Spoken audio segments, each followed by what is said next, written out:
Est-ce que vous avez déjà essayé de gérer vos réseaux sociaux en équipe? C'est la recette pour le désastre. Qui gère quel compte? Qui a écrit quoi? C'est quoi le mot de passe déjà? C'est vrai que quand on travaille seul, on a déjà tendance à se perdre dans la jungle des postes, mais alors à plusieurs, on est vite dans le brouillard. La solution, c'est d'être accompagné par un pro. Mon pro à moi, c'est Swello.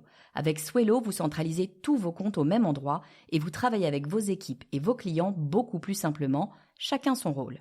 Fini les malentendus, tout est clair, vous venez de gagner des heures de réunion, merci Swello.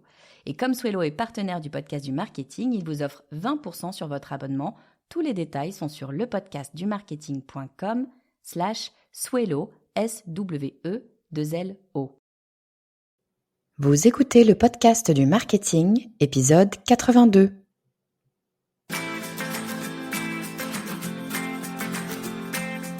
Bonjour et bienvenue. Je suis Estelle Ballot et je suis ravie de vous recevoir sur le podcast du marketing. À chaque épisode, je vous propose d'analyser les techniques marketing qui marchent, pas à pas et très concrètement, pour développer votre activité. Les startups, ça me fait un peu peur. J'ai toujours l'impression que les gens qui sont dans des startups viennent d'une autre planète, une planète où tout va très très vite, où tout le monde sait exactement ce qu'il faut faire, où les gens se passent de main en main les secrets de la croissance. Bref, vu de l'extérieur, j'ai l'impression que c'est un monde à part avec un fonctionnement propre qui n'est pas transposable dans ma réalité de chef d'entreprise et encore moins d'indépendant. C'est là que mon invité du jour a littéralement déconstruit cette idée. Cet invité, c'est Gabriel Gourovitch. Gabriel en connaît un rayon sur les startups. Il travaille avec elles tous les jours et il s'est même fait une spécialité de former sur leurs techniques d'acquisition et de vente. Dans cet épisode, Gabriel nous explique en détail quelle est la stratégie d'acquisition startup, comment elle fonctionne, quel est l'état d'esprit derrière cette stratégie et ce qui fait qu'elles arrivent à atteindre très rapidement une croissance exponentielle. Il n'est ni question de formule magique, ni d'entre-soi, comme on peut souvent le croire, non. Gabriel nous explique comment faire en 5 étapes pour faire exploser la croissance de son entreprise. Allez, je vous propose d'accueillir tout de suite Gabriel Gourovitch. Bonjour Gabriel, bienvenue sur le podcast du marketing. Salut Estelle, merci déjà, je suis très heureux d'être ici, merci de m'avoir invité. Je suis ravie que tu sois là. Gabriel, tu es l'hôte du podcast Grossmaker. Donc le podcast Grossmaker, c'est un podcast sur lequel tu invites des personnes pour parler des stratégies marketing du top 1% des startups. C'est tout un programme, tu vas nous en parler. Et puis tu as également un organisme de formation avec lequel tu accompagnes des entreprises sur différents domaines que sont l'acquisition client, la prospection et la vente. Gabriel, moi je t'ai proposé de venir aujourd'hui sur le podcast du marketing pour nous parler d'un sujet dont on entend beaucoup parler et qui fait souvent un petit peu peur et que tu maîtrises très très bien, c'est le gross marketing.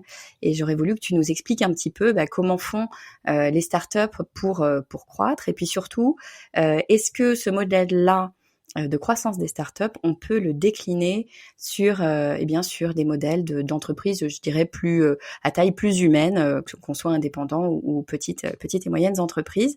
Avant de rentrer dans le vif du sujet, Gabriel, je vais te demander de passer par l'exercice habituel sur le podcast du marketing. Est-ce que tu peux nous dire avec tes mots qui tu es et ce que tu fais?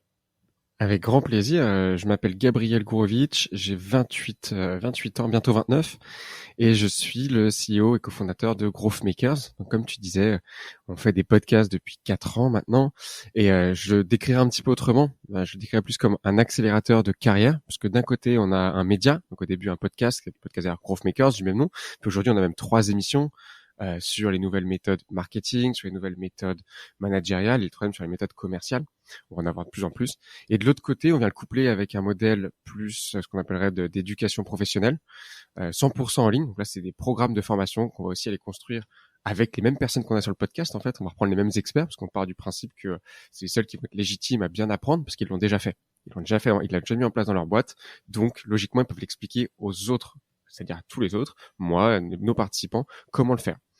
T'as dit un truc hyper intéressant aussi, c'était la question, est-ce qu'on peut l'adapter? Nous, c'est toute la thèse du podcast. Du tout début, Growth Makers, et ensuite sur les prochains, c'est de partir du principe que les startups sont ce qu'on va appeler en avance de phase. Donc c'est un petit peu barbare. Je sais pas si tu as déjà écouté les termes qu'on va employer. J'espère d'ailleurs, je m'excuse en avance auprès de tes auditeurs et auditrices si j'utilise beaucoup de franglais. Je vais essayer de le faire le minimum possible. Non, on a l'habitude. Moi, je n'utilise que du franglais tout le temps. Vas-y, n'hésite pas, puis on traduira si besoin. Voilà. Eh bien, super. Et donc, on part du principe que les startups sont en avance de phase, notamment sur leur état d'esprit, leur culture, leurs outils, leurs process, leur stratégie. Et donc, on va aller les voir et on va les prendre. Donc, nous, c'est que des experts, que des responsables de pôle, des directeurs, directrices marketing, ce qu'on appelle aussi directeur head of growth, donc directeur de la croissance d'une startup, directeur ou directrice commerciale, etc., etc., pour qu'ils nous expliquent exactement ce qu'ils font tous les jours. Donc, pas de bullshit, que du concret. Et l'idée, c'est que de plus en plus de personnes puissent s'en inspirer pour le mettre en place dans leur job. C'est pour ça qu'on appelle ça un accélérateur de carrière, qu'on soit entrepreneur ou qu'on soit employé ou salarié de startup. Génial, super. C'est super intéressant. Moi, j'aime bien ça parce que, si tu veux, moi, je suis pas du tout dans le milieu startup. Donc, c'est vraiment quelque chose qui m'intéresse, tu vois, que je trouve un peu mystérieux finalement quelque part, mais que je vois d'assez loin. Et j'ai l'impression que c'est un monde complètement différent. Et là, je commence à entrevoir que c'est peut-être pas un monde si différent que ça. Et il y a peut-être des choses qu'on va pouvoir trouver dans les startups et adapter dans nos entreprises. Donc super intéressant. On va rentrer tout de suite dans le vif du sujet, il n'y a pas de raison d'attendre. Il me semble que toi, au sein de Growthmakers, tu as, au sein de ta propre entreprise, hein, pour la développer, tu as une espèce de modèle qui vient, si j'ai bien compris, hein, tu me dis si je dis des bêtises, mais qui vient de ce modèle startup, de tout ce que tu as pu comprendre des startups à force bien de travailler avec elles, qui vient de ce modèle startup. Est-ce que tu peux nous dire un petit peu à quoi ça va ressembler, puis on va rentrer dans le détail? Ouais, complètement. Donc la méthode, je pense à laquelle tu fais référence, c'est la méthode qu'on a développée en interne. C'est-à-dire qu'on a repris j'ai repris tout ce que j'ai pu apprendre à droite à gauche. Moi, ça fait déjà 8 ans que je suis là-dedans, pas dans le podcast, mais dans le milieu des startups, du growth, etc. Et on reprend le modèle que j'ai pu mettre en place. C'est comment est-ce qu'on va réussir à mapper, c'est-à-dire à poser les bases de la croissance d'une startup. C'est quoi? Comment est-ce qu'on va croître en fait? Et ensuite, qu'est-ce qu'on va mettre en place pour croître? Pour faire beaucoup plus concret, parce que je ne sais pas si ça c'est assez concret, on part, c'est en 5 étapes. Donc on met 5 étapes. Ça fait partie d'une des formations que moi j'anime et que j'ai créée. Et donc dans ces 5 étapes, la première, ça va être de mettre à place ce modèle de croissance. Donc en fait, on part du principe que chaque entreprise a une équation de croissance qui va changer au cours du temps, hein. C'est-à-dire comment allons-nous grandir, qui sont nos personas, qui sont nos cibles, quels sont les canaux les primaires qu'on pourrait aller utiliser, quelles sont nos ressources. Donc vraiment, on va mettre à plat, c'est une espèce d'audit, à plat où est-ce qu'on en est, qui on est.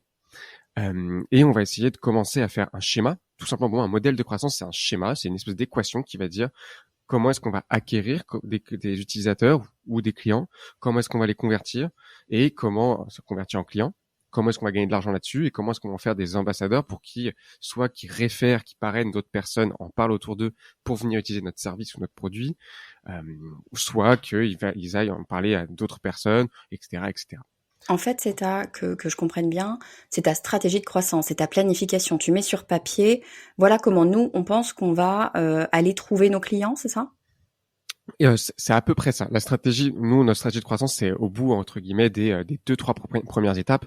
Là, c'est vraiment essayer de poser de façon macro qu'est-ce qu'on vend et comment on va le vendre, sans aller dans le moyen pur. On va pas dire directement il faut qu'on aille embaucher des commerciaux, par exemple. C'est vraiment plus, on va faire très concret. Je pense que ça va être plus simple. Prenons un exemple.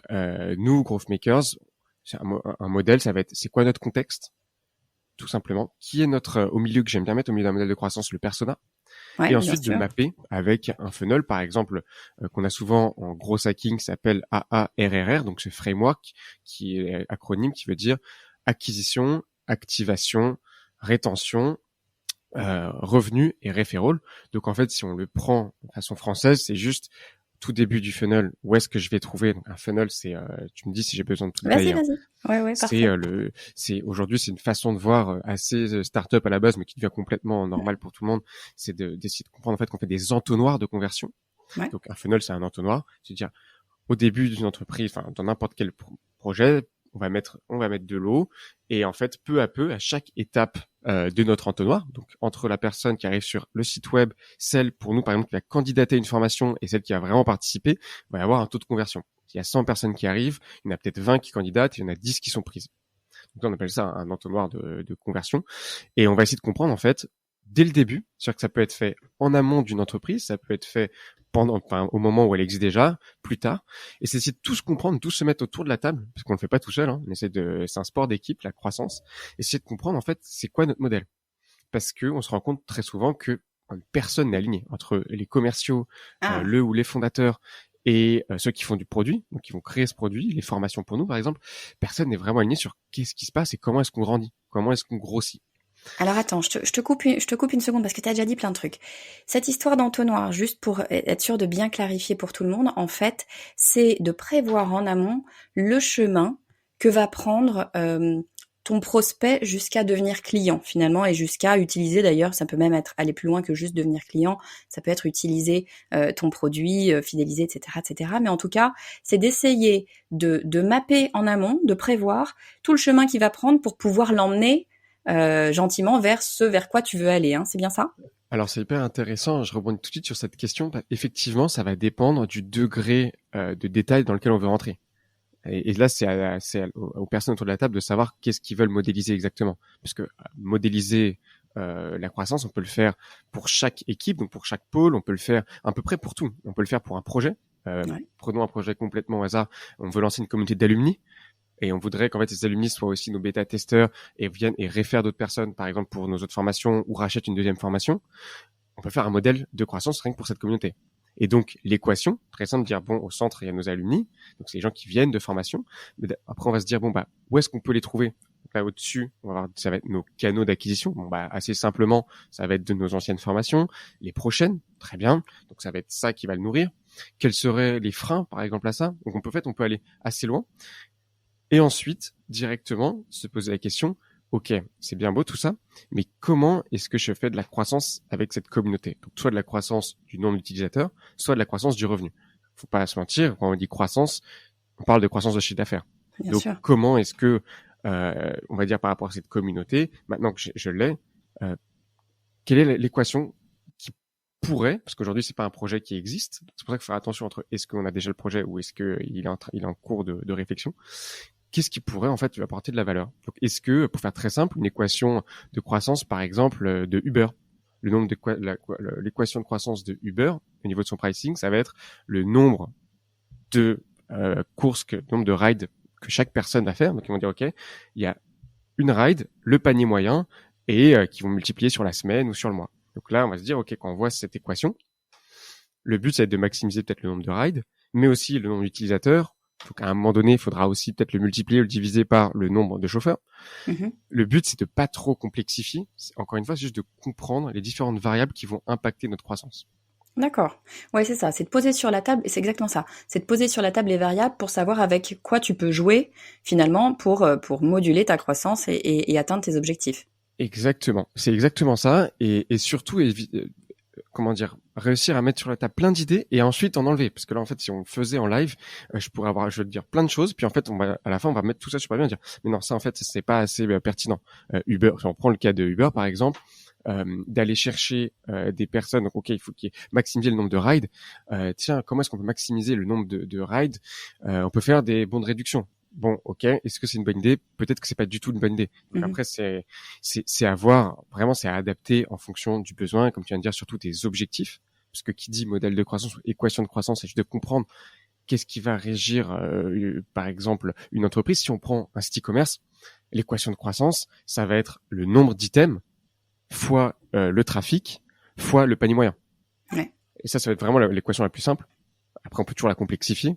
Mais ça, c'est quand même une équation assez simple. C'est-à-dire que plus on a d'items, on le sait, plus il y a de croissance.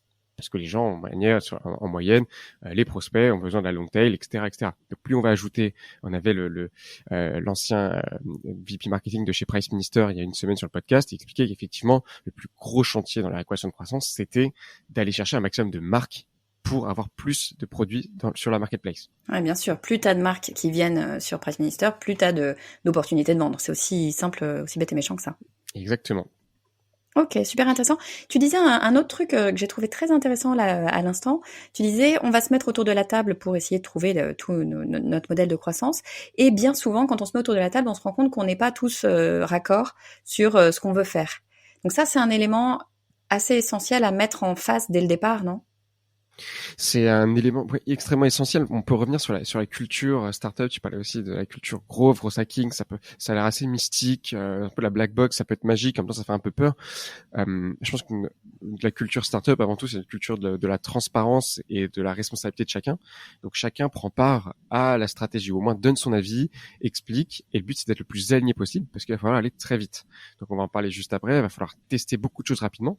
D'où cette équation de croissance. C'est d'essayer de peu à peu de dégrossir ce qu'on est en train de faire. Parce qu'a priori, on ne sait pas trop ce qu'on est en train de faire.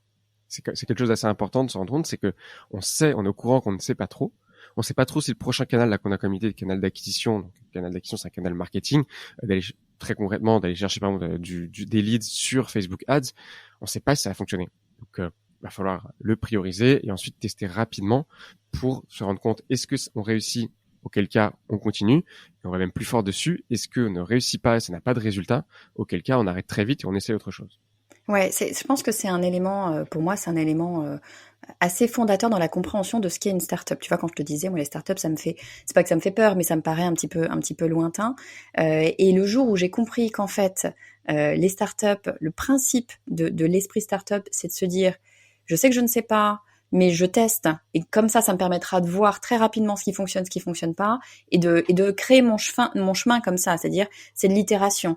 Moi, initialement, si tu veux, je me serais toujours dit, attends, un mec qui crée une start-up, une fois qu'on le voit que la start-up a été créée, je me dis le type dès le départ, le type ou la nana d'ailleurs, dès le départ, savait où il allait emmener sa start-up, alors qu'en fait, très probablement, c'était pas le cas. Très probablement, la personne a essayé un premier truc, ça a marché, ça a pas marché, il y va, essayer un second truc, etc., etc. C'est ça qu'il faut comprendre avec les startups, c'est qu'en fait, c'est des gens qui savent pas trop bien où ils vont, mais ils essayent des trucs pour voir quel est le meilleur chemin.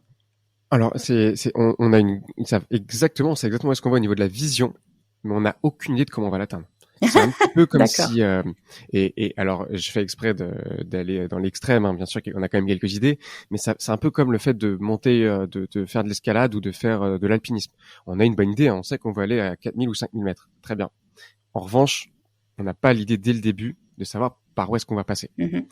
Donc il faut essayer de toutes ses forces. Il y a une question vraiment d'intensité. Il y a un sujet de priorisation. Il y a un sujet de comment dire, d'y aller à fond et surtout de pas avoir peur de l'échec. Donc si je reprends peut-être la métaphore ou l'image de on va grimper un sommet, en fait on peut monter à un moment donné et se rendre compte que c'était pas du tout le bon endroit puisque à un moment donné on est bloqué. Donc il faut redescendre où est-ce qu'on était avant et reprendre ailleurs. Et nous on va faire un peu ça, c'est de l'exploration tout le temps, donc on a vraiment un objectif, une vision et on va faire de l'exploration pour aller le plus vite possible parce qu'on veut arriver là-haut. Très bien. On veut arriver là-haut avant les autres. Qui dit startup dit digital, qui dit digital dit on est en concurrence et en compétition directement, non seulement avec toute la France, mais aussi donc, nous Growth Makers par exemple, on est en compétition avec l'Europe, voire le monde. Et bien sûr. Super.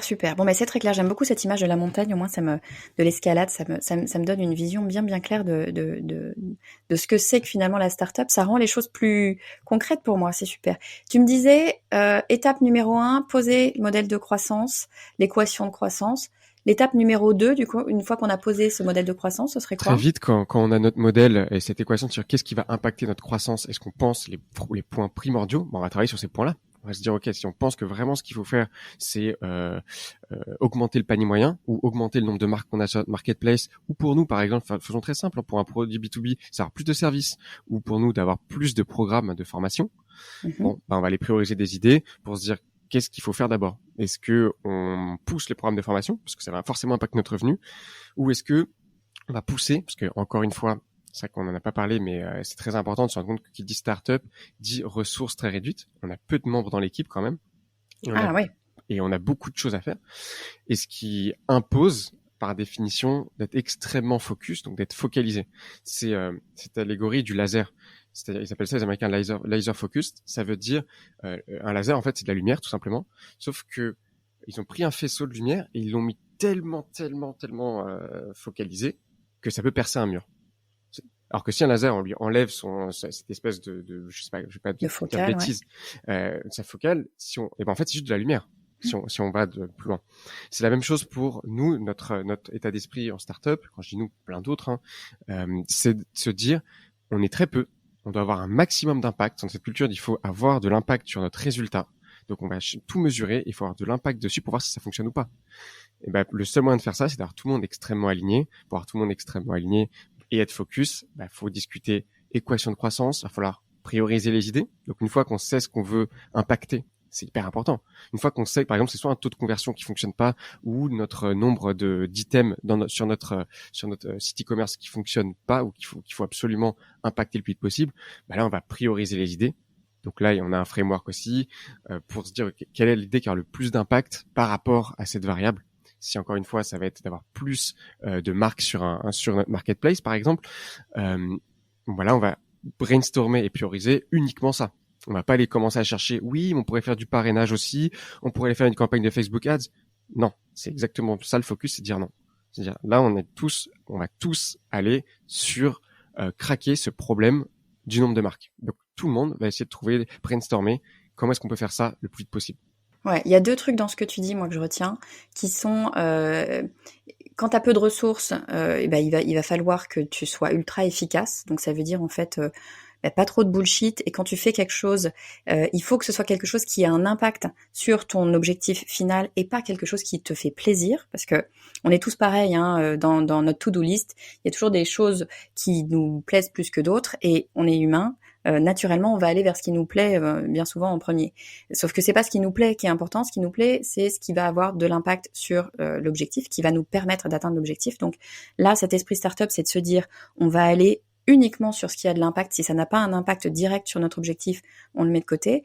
Et le deuxième élément que tu dis, en tout cas que je retiens, c'est il va falloir qu'on priorise, qu'on fasse des choix parce qu'on ne peut pas tout faire. Et ça, c'est vrai en startup, c'est vrai dans tout. Moi, je le dis très souvent sur les réseaux sociaux. Souvent, on me dit, ah là là, il faut que je sois sur les réseaux sociaux, c'est génial, il faut que je sois sur Facebook, sur Insta, sur Twitter, sur Clubhouse, je ne sais quoi. Moi, je dis, attention, si t'as 15 personnes, ok, très très bien, fine, va partout. Si t'es tout seul, en revanche, tu vas choisir un réseau social, puis tu vas essayer de le faire bien. Et un seul, déjà, à faire bien, ça va certainement être déjà suffisamment de boulot. Donc, c'est un peu cet esprit-là de se dire, ne nous éparpillons pas, faisons en sorte d'avoir de l'impact sur tout ce qu'on fait et choisissons bien nos batailles parce qu'on va pas pouvoir être partout. C'est à peu près ça? C'est même exactement ça. On peut pas tout faire. Il faut surtout pas tout faire. Je me suis rendu compte au cours de quelques centaines d'interviews que j'ai fait et de toute cette expérience en startup, à voir d'autres personnes et essayer de comprendre comment est-ce qu'ils grandissent, ce qu'ils font, que déjà, en moyenne, si on a un canal d'acquisition, donc un canal marketing qui marche très bien, on a une belle boîte. Si on en a 2 ou 3, on a une boîte extraordinaire. Ça veut dire un truc assez important, c'est que les leviers de croissance, donc ces canaux marketing ou autres, ça peut être du parrainage. Vente privée a grossi énormément sur du parrainage, c'est l'un de leurs plus gros canaux. En fait, on se rend compte que si on en craque 1 à 2, on a déjà une boîte extraordinaire. La vaste majorité des entreprises n'en craquent même pas 1. En plus d'aller s'éparpiller, ils craquent même pas 1. Donc comme tu dis, moi j'irais directement sur le canal qui a le plus d'impact. Et ça, la seule manière de le savoir, c'est de mesurer. Et quand on mesure, on regarde, on voit ce qui se passe. Ça veut dire qu'il faut tester aussi autre chose. Ça se trouve, on va aller sur Twitter et on est à fond dessus. Et si on teste pas, on se rendra pas compte que peut-être qu'Instagram a plus d'impact au final. Et le moment où on se rend compte que Instagram a plus d'impact, la question c'est est-ce qu'on continue Twitter ou est-ce qu'on arrête? Ah, c'est intéressant. C'est intéressant ce que tu dis parce que ça veut dire, moi, tu vois, là, à l'instant, quand je disais, on va faire un truc, mais on va le faire super bien. Tu me dis, oui, on va faire un truc, on va le faire super bien. Mais pour savoir si c'est ce truc-là qu'il faut faire, faut déjà tester. Savoir si c'est le bon truc. Et voilà. Donc, il faut quand même tester et aller voir si on reprend nos réseaux sociaux. On va peut-être aller voir Facebook, Twitter et Insta parce que sur un temps que j'imagine relativement réduit, mais en tout cas, pour pouvoir voir lequel est peut-être le plus adapté pour notre business à nous, c'est ça? Et il faut le faire et le refaire parce que les tests qu'on va faire 6 mois plus tôt ne seront plus significatifs 6 mois après. Très très simple. Nous on a fait des tests sur Facebook Ads pour aller demander comment faire de l'acquisition sur nos programmes de formation. On a fait des tests sur Google aussi. Il y a à peu près 2 ans, ça a planté complètement, donc on a arrêté. On dit ok, c'est pas ça le but aujourd'hui. On a refait il y a un an, c'est complètement planté. On vient de refaire à peine aujourd'hui et là ça cartonne. Ah. Et comment tu identifies ce changement? C'est quoi? C'est parce que le digital, ça bouge tellement vite que les choses changent? C'est quoi? C'est que, alors là, je ne vais pas aller dans le trop technique, c'est que je pense qu'il y a beaucoup, pour que quelque chose fonctionne en startup, aux US, ils appellent ça le product market fit. Mhm. C'est le fait d'avoir un bon fit entre son produit et le marché.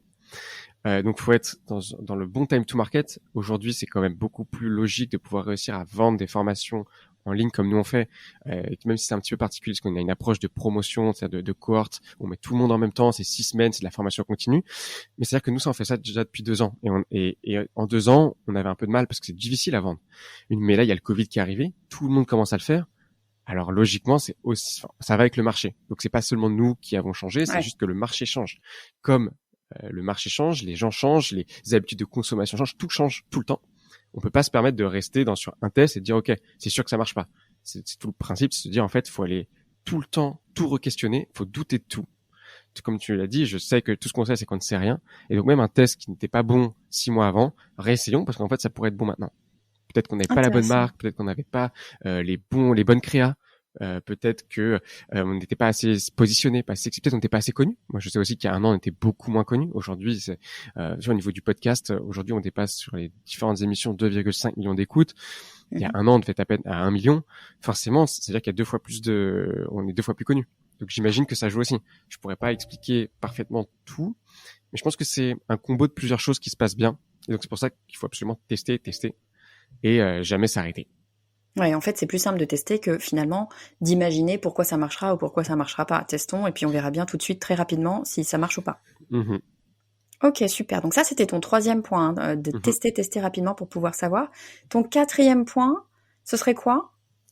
Mon 4e point, donc là on reprend la méthode, c'est en 5 étapes. Donc si on reprend rapidement, ça va être, on essaie de mapper, de poser notre équation de croissance. 2e, on va brainstormer un maximum d'idées et puis on va les prioriser avec un framework. Je pourrais t'en parler plus tard une fois si tu veux.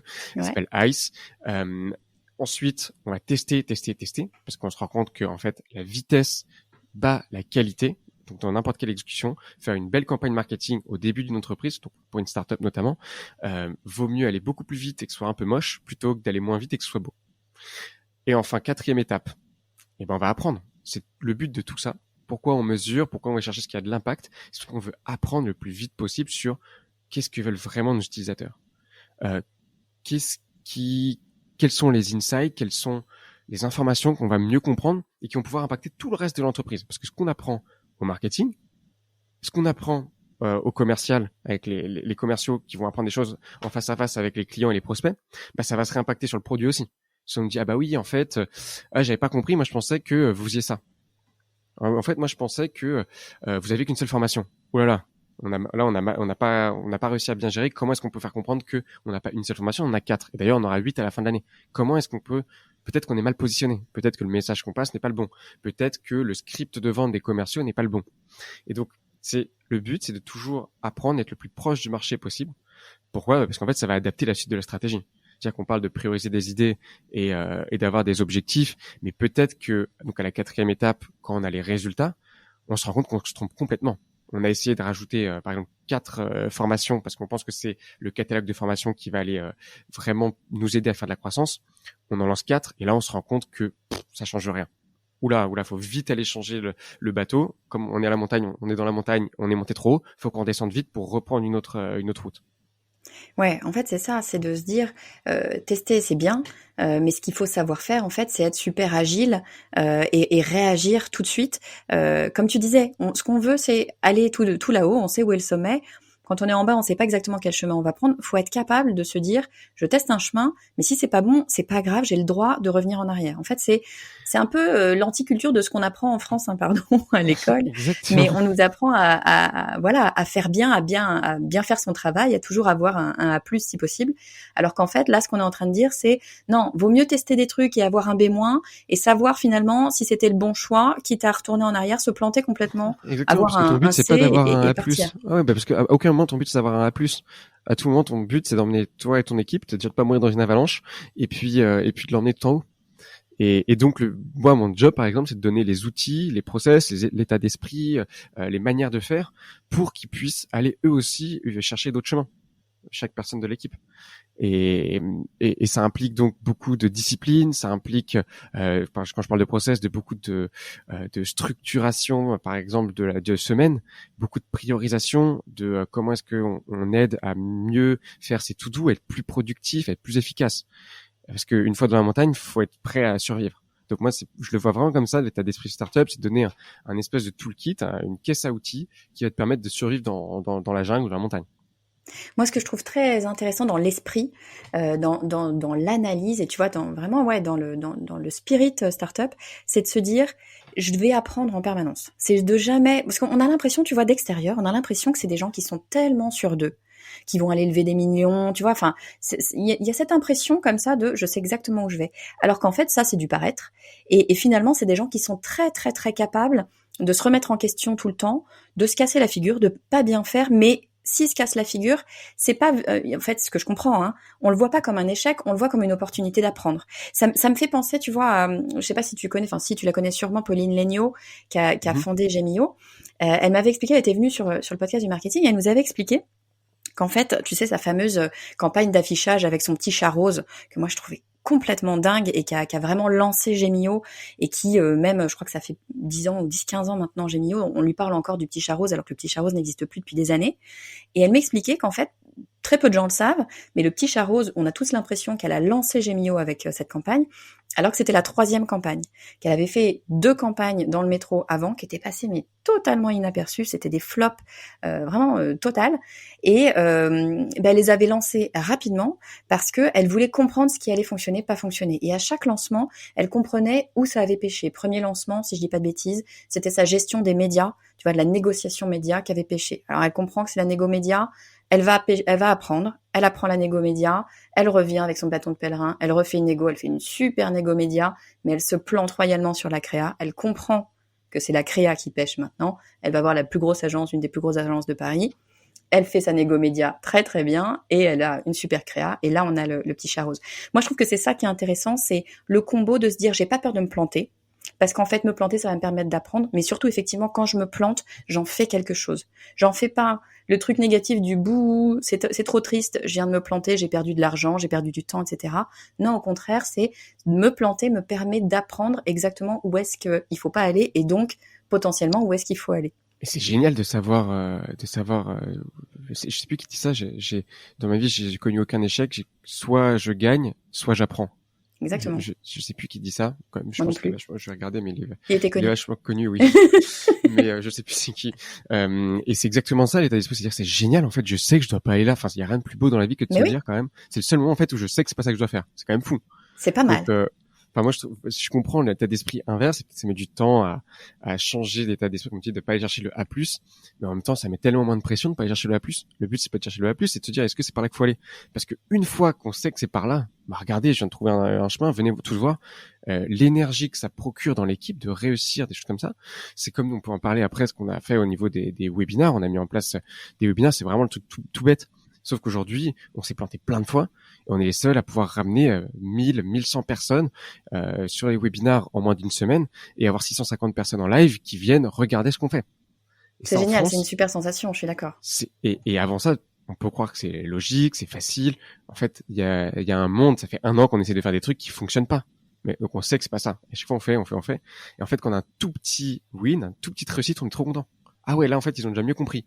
Ah là, on a réussi à avoir 200 personnes. Puis d'un seul coup, on change plein de choses, qu'on change tout le temps. Et bam, on craque. Le but, c'est un peu C'est un peu comme un problème de mathématiques. Chaque projet est un problème de mathématiques et on se casse la tête dessus et on trouve à chaque fois, on va un peu plus loin et à un moment donné, quand il est craqué, c'est un sentiment de satisfaction extrême. Encore une fois, quand on arrive en haut de la montagne, on va pas se mentir, c'était l'objectif, mais le vrai kiff, c'est toute l'ascension. Si c'était Je suis facile, on le d'accord. ferait pas. Je suis d'accord. C'est un peu le challenge de se dire, je suis en bas de la montagne, je regarde le sommet, est-ce que je vais y arriver? Comment je vais faire? Et cette Bah, adrénaline de se dire, on y va, quoi. ouais, je pense qu'il y a une raison pour laquelle aucune personne ne va au sommet d'une montagne en hélicoptère. C'est que il y a pas d'intérêt en fait. Je suis Si d'accord. tu veux monter en haut, c'est parce que tu veux avoir la souffrance, tu veux avoir le voyage. Ouais, Si tu vas directement en hélico ou tu t'es parachuté, ok super. Qu'est-ce que c'est t'as joli, appris? mais bon. Mm. Est-ce que tu t'es dépassé? Qu'est-ce que t'as appris sur toi-même? Rien. Je suis d'accord, c'est le chemin qui est important. Alors, on parle de cette idée du sommet, du chemin, etc. Il y a quand même une étape après tout ça, hein. Et cette étape, c'est un peu ce qui, pour moi, est la vraie... Enfin, dans mon esprit, c'est l'étape startup. C'est ta 5e étape, je crois. C'est ce qu'on appelle en français le passage à l'échelle, le scaling, c'est-à-dire le fait de grossir. C'est ça, hein? Explique-nous un peu ce que c'est, cette étape-là. C'est la suite, c'est vraiment la suite logique. C'est on se plante, et puis un jour, un truc, on commence un petit peu à craquer, donc on continue. Et une fois qu'on voit qu'il y a un déclic, par exemple, on va reprendre les webinaires, par exemple, on se rend compte qu'il y a un déclic et on comprend pourquoi. On sait que la vérité, c'est on n'a pas fait 10 webinaires et qu'il y en a un qui avait marché. C'est qu'on a mis les unes à la suite des autres des étapes qui font sens. C'est comme un immense jeu de Lego. On les met dans tous les sens, ça marche pas, et puis à un moment donné, ça fait quelque chose. Donc on le sait maintenant comment le lancer, comment l'écrire. Il y a un funnel, donc pareil, là il y a un entonnoir de conversion entre comment est-ce qu'on lance un webinaire qui marche, comment est-ce qu'on l'anime, comment est-ce que dedans on fait pour que ça convertisse en candidat par exemple prochaine formation, comment est-ce qu'on continue à maintenant leur apporter de la valeur pour qu'ils viennent dans notre base de données, etc., etc. Là, quand on commence ça et tant que ça fonctionne pas, on continue avec les équipes. À partir du moment où on sent qu'on craque quelque chose, du Facebook Ads, pareil, par exemple, pour aller sur des webinaires, on veut recruter sur notre webinaire grâce au Facebook Ads, ce que l'on fait exactement. Mhm. Une fois qu'on a le combo, bah là dans ce cas-là, faut y aller. Ce qu'on appelle aux États-Unis, on double down. On a compris qu'il y a un truc qui fonctionne, faut investir à fond. Parce que vu que notre stratégie, c'est d'aller chercher un peu à droite à gauche, bah, une fois qu'on a un truc qui fonctionne, par exemple, simple, dans la montagne, on arrive à un endroit et on se rend compte que c'est par là qu'il faut passer. Ok, bon bah les gars, maintenant on va embaucher, on va ramener du monde en plus. Sauf que là, on va prendre des experts et ils vont nous déblayer, ils vont mettre des ponts, des machins, des trucs, parce qu'on sait que c'est par là qu'il faut passer. Donc Ouais, par si tu rapport à trouves un l'image. passage, tu y vas à fond, quoi. Ouais, voilà. Donc, quand on sait que le webinaire, c'est ce qu'il faut faire, bon, bah, peut-être que la suite, c'est, par exemple, si on l'a fait avec un freelance ou si on l'a fait avec quelqu'un d'autre, c'est de le mettre à l'échelle, c'est-à-dire, bon, on internalise, on prend des gens experts et en fait, maintenant, on en fait une autoroute. Donc, d'un petit chemin, on en fait une autoroute. Parce qu'on sait que ça va Super. ramener plus de leads. Et c'est ça qui fait que bah, tu as une croissance, en fait, in fine, c'est ça qui fait que tu as une croissance super rapide. Je vais essayer de résumer assez rapidement un petit peu ce modèle, mais je trouve que c'est super intéressant. Et en fait, surtout ce que je comprends, et c'était un peu notre intro, mais tu vois, en le voyant et en parlant de cette métaphore de la montagne, je comprends ce que tu me disais en off, où tu me disais, mais c'est l'esprit startup, c'est la stratégie startup, mais en réalité, c'est totalement applicable à n'importe quelle entreprise, à un indépendant, à une PME, enfin peu importe. C'est vraiment un esprit plutôt, c'est un état d'esprit plus qu'autre chose. Donc c'est d'abord de se dire, on va poser le modèle, on va regarder quel est le champ des possibles. Ensuite, on va prioriser, choisir des éléments et se dire, bon, c'est là-dessus qu'on veut aller bosser. On va tester des choses parce qu'on sait qu'on ne sait pas. Donc on va tester différentes choses et à chaque fois qu'on teste, surtout ce qui est super important, c'est à chaque fois qu'on teste, on teste pas pour rien, on teste pour identifier quel est le meilleur chemin et on va sur le meilleur chemin identifié. On apprend de nos erreurs, on apprend ce qui fonctionne pas, on va travailler dessus pour l'améliorer et une fois qu'on a trouvé le chemin qui fonctionne, on y va à fond, double down comme tu dis en anglais, on y va à fond et c'est ce qui va nous permettre de grossir très très vite. On passe à l'échelle. Exactement. On passe, et c'est tout le sujet. C'est pour ça que nous aussi, dans les formations, on n'a évidemment pas que des startups. On a de plus en plus de PME, de plus en plus parce que c'est ce qu'on apprend. On leur dit, oui, il y a toute une culture digitale à comprendre, des canaux d'acquisition, mais il y a surtout, avant tout, le fait de changer d'état d'esprit, de posture sur l'échec ou la réussite. Le but, c'est d'aller vite. Quand on dit la vitesse bat la qualité, c'est fort quand même. C'est dire, ok, là, on n'a juste pas le temps. Si t'as passé nous en interne, par exemple, si les équipes passent plus d'1 heure et demie ou 2 heures sur un projet avant de l'envoyer à un autre, je considère qu'il y a un problème. Ah ouais. Peu importe quoi. pour une stratégie de Facebook Ads, pour des créations, peu importe. Si au bout d'une heure, il n'y a pas un truc qui est sorti, c'est qu'on a un problème. Mais alors, question, tu vois, j'avais pas prévu de te la poser cette question, mais du coup, ça m'interpelle.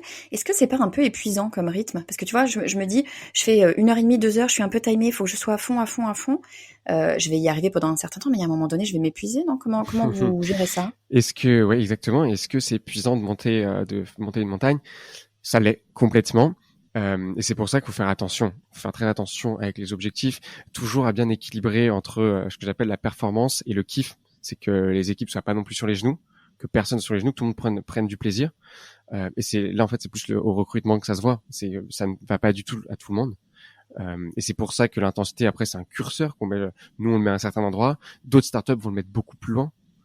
Pour vérifier par exemple les projets et la délivrance, qu'on peut dire ça, le fait que ça a été délivré à la journée, la délivrabilité à la journée, voire à la demi-journée. Voilà sur quoi tu t'engages, où est-ce que tu en es, pourquoi on en est là, comment est-ce qu'on peut aller plus vite. Mais je pense que c'est juste un curseur qu'il faut mettre à certains endroits.